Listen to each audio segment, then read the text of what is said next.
한편 일부 네티즌들은 그가 마미손 이슈에 참전한 이유가 비프리 때문인 것 같다는 의견도 있는데요. 사실은 권기백이 돈 관련된 문제가 심한 래퍼 비프리를 저격하기 위해 마미손을 핑계 삼았다는 추측도 있습니다. 참고로 마미손은 수익 분배 7대3에 계약 기간 5년 어때요? 참고로 아티스트가 3이며 어리고 열정 있는 친구들만 영입하겠습니다라고 계약 조건을 밝혔었죠. 오 놀라워라. 최근 힙합 아티스트들의 노예 계약을 두고 불거진 갈등이 온라인에서 초미의 관심사로 급부상했습니다. 요즘 한창 엠넷 쇼미더머니10에서 활약 중인 염따가 마미손을 명확하게 언급하며 저격했기 때문인데요. 고등 래퍼2 출신 래퍼 황세연이 최근 발표한 황세연이라는 앨범에서 염따가 피처링으로 참여한 맘따염따가 논란의 발단이었습니다. 염따는 이 곡에서 마미손보다 더 벌어라, 노예 계약서를 벗어라라며 대놓고 마미손을 디스한 것이죠. 이에 수많은 네티즌들은 그간 추측으로만 떠올랐던 마미손의 레이블 뷰티풀 노이즈 관련 계약 이슈가 제대로 터졌다며 폭발적인 관심을 보이고 있습니다. 이 디스전의 기원은 2019년 3월로 거슬러 올라가는데요. 당시 마미손은 자신의 유튜브 채널에서 마미손과 친구들이라는 중등 래퍼 발굴 프로젝트를 했습니다. 이때 출연했던 황세연은 이 프로젝트에서 마미손의 지원 아래 비공식적으로 음원을 발매하기도 하며 대중들에게 얼굴을 알렸죠. 이후 황세연은 2021년 2월 고등 래퍼4에 출연하여 염따와 더 콰이엇과 인연을 맺게 됩니다. 아마도 이때부터가 마미손과 염따의 갈등이 스멀스멀 수면 위로 올라온 것으로 보이는데요. 바로 방송이 끝나기도 전인 4월 2일 마미손이 자신의 인스타그램에 올린 글이 이목을 집중시킨 것이죠. 마미손은 이 글에서 레이블 중에 상도덕 무시하고 아티스트, 그것도 아무것도 모르는 어린 친구들 빼가려고 하는 어느 한 곳이 있다며 심증 아니고 확증이다 싶으면 개처럼 물어뜯을 거니까 휘볼 각오하라고 경고했습니다. 이 글에 디플로우 등이 좋아요를 눌러 관심을 더 키웠습니다.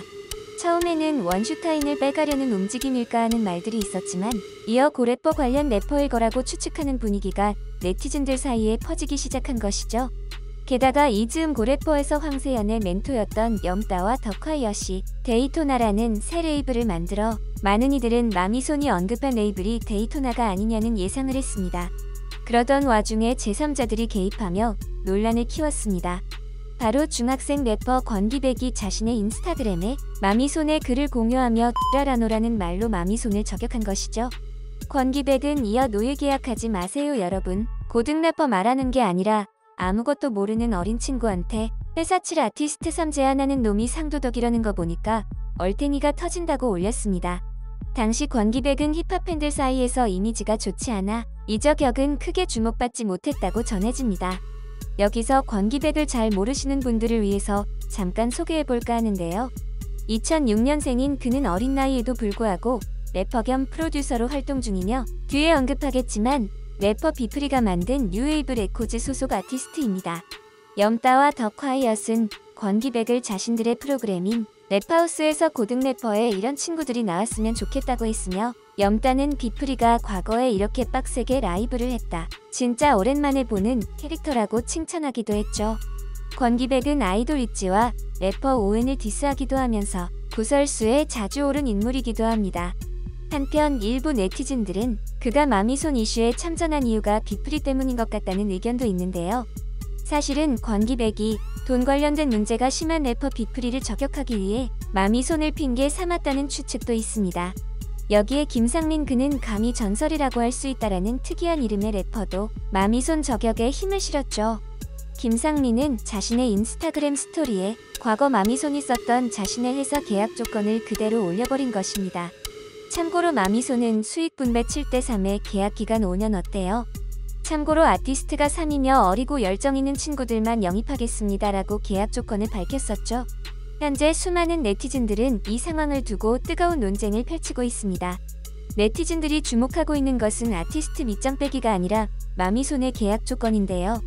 이 회사와 아티스트 간 7대3 계약이 노예 계약이냐 아니냐가 주요 쟁점인 것이죠. 한 네티즌은 마미손의 계약이 노예 계약이라고 쓴 글이 큰 주목을 끌기도 했습니다. 글쓴이는 래퍼가 회사 차리면 무슨 케어를 해줌? 매니저를 붙여줘? 밥 사 먹으라고 카드를 줘? 라며 7대3 아이돌 시장 연예계 이쪽이면 후하게 쳐준 거 맞음. 7대3 해주면서 마미손이 연예계에서 케어해주는 것만큼 케어 가능? 라고 주장했죠. 이에 노예 계약이라고 생각하는 네티즌들은 공감을 표출했습니다. 힙합은 애초에 앨범도 다 지들이 알아서 만드는데 뮤비 제작비, 앨범 마스터링비 정도 해주겠지. 마케팅도 할 거고 근데 그거 해주고 7대3? 진짜 양아치인 거임. 힙합의 연습생이 어딨어. 또한 한 네티즌은 대표적인 음반 기획사들 수익 배분표까지 공유하며 노예 계약에 힘을 실었죠. 이 수익 배분표 중 음반 초기 수익 비율을 보면 SM이 95대5로 놀랍도록 편차가 컸으며 YG와 JYP, DSP는 5대5, 유재석의 이전 기획사였던 FNC가 7대3으로 나타났습니다. 또한 손익분기점 이하 시 수익 배분은 FNC만 제외하고 지급하는 것으로 나와 있죠. 물론 힙합 레이블과 대형 엔터사들이 규모 면에서 차이가 있어 비교하기엔 조금 무리가 있습니다. 그러나 대형 엔터사들이 숙식과 차량, 매니저, 연습 비용 등을 고려한다면 마미손의 계약 조건은 불합리한 면도 없지 않아 있는 것이죠. 예로 한 네티즌은 과거 쇼미나인 원슈타인의 경우를 언급하기도 했습니다. 글쓴이는 원슈 머리 엄마가 해준 거고 의상도 없어서 릴보이가 자기 옷 줬다며 마미손은 프릴 달린 옷 입고 꽁트 한 편 찍어준 게 다 아니냐며 쓴 것이죠. 반면 마미손과 황세연의 계약이 성사된 것도 아닌 상황에서 노예 계약이라고 몰고 가는 것과 염따의 디스가 지나치다는 의견도 적지 않은데요.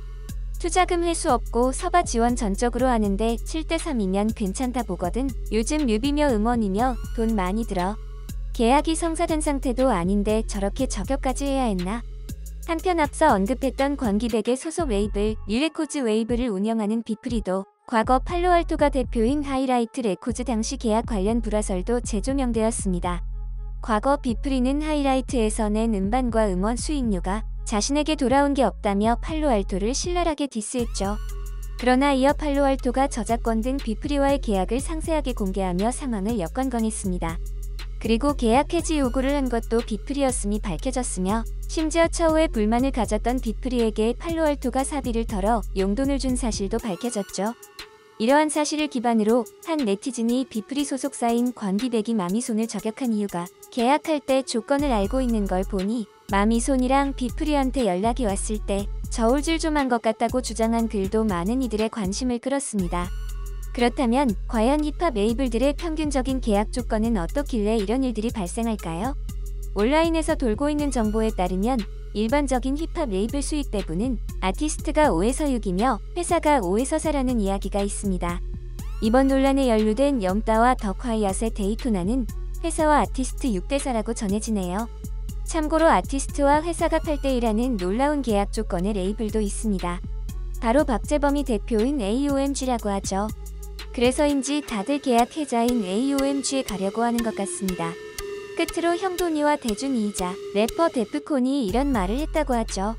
한국에서 디스 의미 없다. 어차피 홍대 가면 다 만난다. 서로 민망해지기만 할 뿐이다. 힙합씬의 평화와 팬들을 위해 이번 디스전도 원만히 해결되길 바랍니다. 화이팅! 이번 영상도 마음에 드셨다면 구독과 좋아요를 부탁드리며 이상 오놀이었습니다. 감사합니다.